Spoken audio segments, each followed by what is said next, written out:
In this video lesson, I am going to discuss nouns, countable and uncountables, abstract noun and compound nouns. About noun, we have learned in previous classes and previous video lessons, but we will first refresh our memory regarding various kinds of noun. We all know that nouns have 5 kinds. Nouns are of 5 kinds. The first kind is proper noun, which is the name, a special name given to a particular person, place or thing. किसी एक व्यक्ति के नाम को, किसी एक place के name को या किसी एक वस्तु के नाम को रेफर करने वाला प्रॉपर नाउन कहलाता है. Second is common noun. Common noun is the name common to any and every person or thing of the same kind. एक जैसे दिखने वाले एक या अनेक व्यक्तियों, वस्तुओं और प्लेस के नेम को हम लोग कॉमन नाउन की कैटेगरी में रखते हैं. For example man, country etcetera.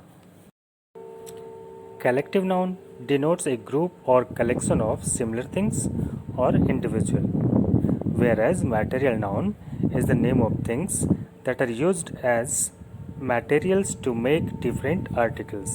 ऐसे वस्तुओं के नाम जिनसे फिर नई वस्तुएं बनाई जा सके. Abstract noun denotes some quality or a state of mind, something which does not physically exist. उन्हें हम देख नहीं सकते, उन्हें हम छू नहीं सकते, लेकिन वो हमारे ब्रेन में एक्सिस्ट करते हैं और हम उन्हें सिर्फ महसूस कर सकते हैं. ऐसी वस्तुओं के नाम को बताने वाला एब्स्ट्रैक्ट नाउन होता है.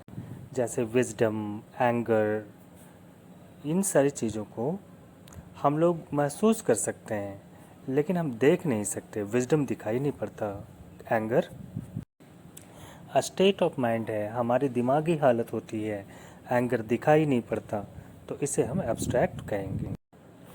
ये एब्स्ट्रैक्ट नाउन जुड़े होते हैं किसी न किसी कॉमन नाउन से या किसी न किसी एडजेक्टिव से या किसी न किसी एक्शन या वर्ब से. तो एब्स्ट्रैक्ट नाउन का रिलेशन वर्ब से, कॉमन नाउन से या फिर एडजेक्टिव से होता है, तो उसी तरह से उसके फॉर्मेशन के रूल्स भी हैं. कुछ एब्स्ट्रैक्ट नाउन वर्ब से बनते हैं, कुछ एडजेक्टिव से बनते हैं और कुछ कॉमन नाउन से बनते हैं. मैं इसे एक एग्जाम्पल से क्लियर करने की कोशिश करता हूँ.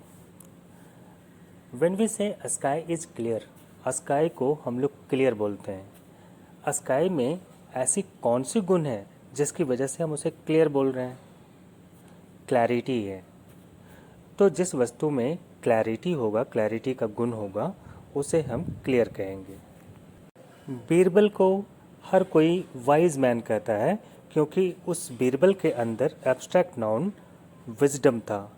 तेनालीराम को सब लोग विटी पर्सन बोलते हैं क्योंकि तेनालीरामन के नाम के उस व्यक्ति के पास एब्स्ट्रैक्ट नाउन विट था. तो इस तरह से हम देखते हैं कि किसी व्यक्ति के अंदर जो एब्स्ट्रैक्ट क्वालिटी होती है उसी के आधार पे उसके एडजेक्टिव बनाए जाते हैं, या उसके लिए जो एडजेक्टिव होती है उसी से रिलेटेड उसके अंदर एब्स्ट्रैक्ट क्वालिटी होती है. तो ये एब्स्ट्रैक्ट नाउन क्योंकि रिलेटेड होते हैं एडजेक्टिव से, कॉमन नाउन से या वर्ब से, इसलिए एब्स्ट्रैक्ट नाउन का फॉर्मेशन वर्ब, एडजेक्टिव या कॉमन नाउन से होता है. यहाँ हमारे सामने एग्जाम्पल हैं कुछ एडजेक्टिव और एडजेक्टिव से बनने वाले एब्स्ट्रैक्ट नाउन का. एबल का मतलब होता है सक्षम, किसी काम को करने की योग्यता, तो उसे हम लोग कहते हैं एबिलिटी. किसी पर्सन को हम लोग एबल तब बोलेंगे जब उसके अंदर एब्स्ट्रैक्ट क्वालिटी एबिलिटी होगी. किसी भी पर्सन को एलिजिबल तब बोलेंगे जब उसके अंदर एब्स्ट्रैक्ट क्वालिटी एलिजिबिलिटी होगी. अगर हम किसी को इग्नोरेंट कहते हैं, that means that person has a quality of ignorance. So novel, vain, dense, capable, generous, everything is related to some quality, I mean some abstract quality. तो इस टेबल में एडजेक्टिव और उससे रिलेटेड एब्स्ट्रैक्ट क्वालिटी की list है। आप इसे 2-4 बार पढ़ेंगे तो आपको एब्स्ट्रैक्ट नाउन को समझने में आसानी मिलेगी, उसके फॉर्मेशन को आप सीख सकेंगे और धीरे धीरे ये आपकी आदत बन जाएगी। इसे आप अगर कई बार रिपीट करते हैं तो इसे याद करने की ज़रूरत नहीं है, ये आपकी आदत बन जाएगी, याद हो जाएगा। एब्स्ट्रैक्ट नाउन फॉर्मेशन के इस टेबल को आवश्यकता है, ज़रूरत है बार बार रीड करने की, रिवाइज करने की, प्रैक्टिस करने की और इसे अपनी आदत बनाने की। बेहतर तरीका है कि पहले आप इसका राइट रिवीजन करें, अपनी फेयर कॉपी में नोट करें, फिर उसका रीड रिवीजन करें। 2-3 बार के रिवीजन में आप में परफेक्शन आ जाएगा। Let us proceed further to the next topic. Our next topic is countable nouns. ऐसे सभी nouns जिनकी काउंटिंग की जाती हो, ऐसे सभी पर्सन, प्लेस या थिंग के नाम जिनकी हम गिनती कर सकते हैं, जिन्हें हम काउंट कर सकते हैं, वो सारे नाउन्स काउंटेबल नाउन की कैटेगरी में आते हैं। On the other hand, just opposite to countable noun there are uncountable nouns. ऐसे नाउन जिन्हें हम महसूस कर सकते हैं या उनकी क्वांटिटी को मेज़र कर सकते हैं पर हम उन्हें गिनती नहीं कर सकते, उन्हें काउंट नहीं कर सकते, वो अनकाउंटेबल नाउन कहलाते हैं। आसान शब्दों में हम कह सकते हैं जिनकी गिनती हो सकती है वो काउंटेबल नाउन, जिनकी गिनती नहीं हो सकती है वो uncountable noun. Now we have compound nouns. जब 2 या 2 से अधिक वर्ड को ज्वाइन करके एक नया वर्ड बनाते हैं और वो नाउन की तरह काम करता हो तो हम उसे कंपाउंड नाउन कहते हैं। एक compound noun is made up of 2 और more words combined together to form a new word which behaves like a noun. अब हम लोग कंपाउंड नाउन फॉर्मेशन के कुछ रूल्स को समझने की कोशिश करेंगे। कंपाउंड नाउन बनाने के कई सारे रूल्स हैं। उसमें फर्स्ट रूल है adding one noun to another. एक नाउन को दूसरे नाउन के साथ ऐड करके एक न्यू वर्ड बनाया जाता है, वो कंपाउंड नाउन होता है। For example water plus Malone, that is water Malone. Pocket plus money makes pocket money.